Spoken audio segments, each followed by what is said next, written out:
পূর্ব মেদিনীপুর তথা ভারতবর্ষের অন্যতম প্রাচীন রাজবাড়ি তমলুক রাজবাড়ি অতীতের রাজ ঐতিহ্য মেনে ঢাকে কাঠি পড়ে সুপ্রাচীন ত্রাম্যলিপ্ত সার্বজনীন দুর্গোৎসব কমিটির পুজোয়। পূর্ব মেদিনীপুর জেলা সদর শহর ত্রাম্যলিপ্ত বা তমলুকের এই দুর্গাপুজো ঘিরে সাজো সাজো রব রাজবাড়ি জুড়ে। বৈদিক মন্ত্রোচ্চারণে বহু প্রাচীন প্রথা মেনে ঐতিহাসিক এই রাজবাড়ির ঢাকের তালে উচ্ছ্বাসে প্রস্তুতিতে মেতে উঠেছে রাজবাড়ির সদস্য সহ এলাকার মানুষ। খসে পড়েছে পলেস্তারা, হারিয়ে গেছে সরগরম রাজসভা কিংবা নাচমহল। ভগ্নস্তূপের মাঝেই স্মৃতিচিহ্ন হিসেবে দাঁড়িয়ে কেবল জরাজীর্ণ লাল চুনসুরকির দেওয়াল, তাও আবার সংস্কারের অভাবে সংকটের মুখে। বহু প্রাচীন ত্রাম্যলিপ্ত রাজবাড়ি কৌলিন্য হারালেও সেই সাবেকিয়ানা বজায় রাখতে মরিয়া প্রয়াস চালিয়ে যাচ্ছে নতুন প্রজন্ম। ত্রাম্যলিপ্ত আদি সার্বজনীন দুর্গাপুজোর মুখ্য উদ্যোক্তা তমলুক পৌরসভার পুরপ্রধান তথা ত্রাম্যলিপ্ত রাজবাড়ির অন্যতম সদস্য দীপেন্দ্র নারায়ণ রায়। তিনি বলেন, তমলুক রাজবাড়ির দুর্গাপুজো একসময় বাড়ির মহিলারাই আয়োজন করতেন, মাঝে তা বন্ধ হয়ে যায়।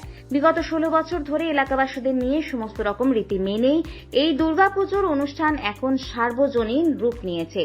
প্রসঙ্গত, তমলুক শহরে দুর্গাপুজোর প্রাচীন ইতিহাস রাজবাড়ির সঙ্গেই জড়িত।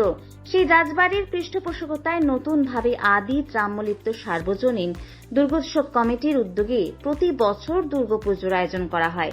এই দুর্গাপুজোর বিগত কয়েক বছর উদ্বোধন করেছেন রাজ্যের মুখ্যমন্ত্রী মমতা বন্দ্যোপাধ্যায়।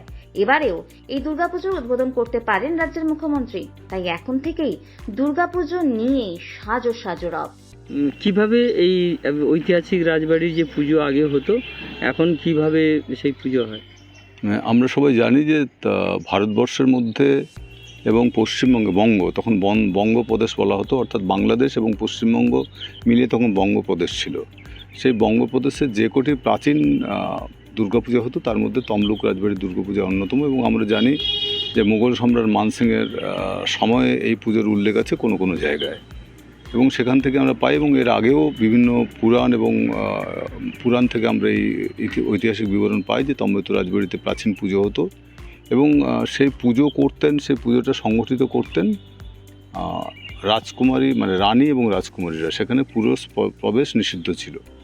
এবং পরবর্তীকালে যেটা হয়েছে সেটা হচ্ছে আমাদের মহারাজা বা রাজা যিনি যখন তমলুকে ছিলেন তাকে প্রধান অতিথিরূপে তাকে ডাকা হতো, এবং তিনি প্রধান অতিথিরূপে আসতেন। এবং সেই পুজোটা ছিল 11 দিনের পুজো, এবং সেই পুজোর শেষ দিনে সমস্ত রাজ্যবাসীকে লাড্ডু বিতরণ করা হতো, এবং সেই লাড্ডু বিতরণ করে সমস্ত রাজ্যবাসীর সঙ্গে মহারাজা বা রানী মিলিত হতেন, এবং এইভাবে তারা প্রজাদের সঙ্গে তাদের সম্পর্ক তৈরি করতেন।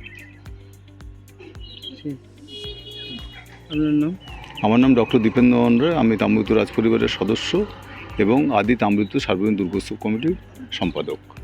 সঙ্গে এই ঠাকুরের কি যোগ সাজস রয়েছে? এই তাম্রলিপ্ত রাজবাড়ির রাধা মাধবজির মন্দিরে থেকে শালগ্রাম শিলা নিয়ে গিয়ে দুর্গাপুজোর সূচনা হয়, এবং শালগ্রাম শিলার নাম হচ্ছে রঘুনাথজিউ। রঘুনাথজিউকে মন্দিরে রেখে দুর্গা মণ্ডপে পুজো প্রস্তুতি নেওয়া হয়।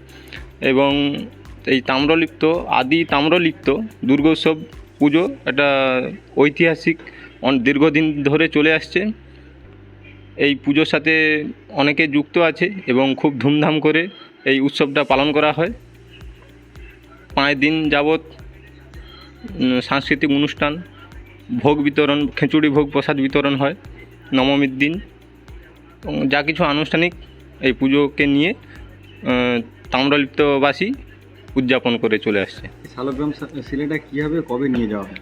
শালগ্রাম শিলা ষষ্ঠীর দিন নিয়ে যাওয়া হয় মণ্ডপে রেখে এবার পুজোর আনুষঙ্গিক অনুষ্ঠান শুরু করা হয়। আর কবে ফেরত নিয়ে আসেন? আবার মায়ের প্রতিমা বিসর্জনের পরে, মানে মণ্ডপে বিসর্জনের পরে তারপরে শালগ্রামকে মন্দিরে দিয়ে যাওয়া হয়, তারপরে প্রতিমা নিরঞ্জনে যাওয়া হয়। এই আমার নাম উত্তম ভট্টাচার্য। আমি রাজবাড়ি রাধা মাধব মন্দিরের পুরোহিত। আপনারা দেখছেন TV12 বাংলা।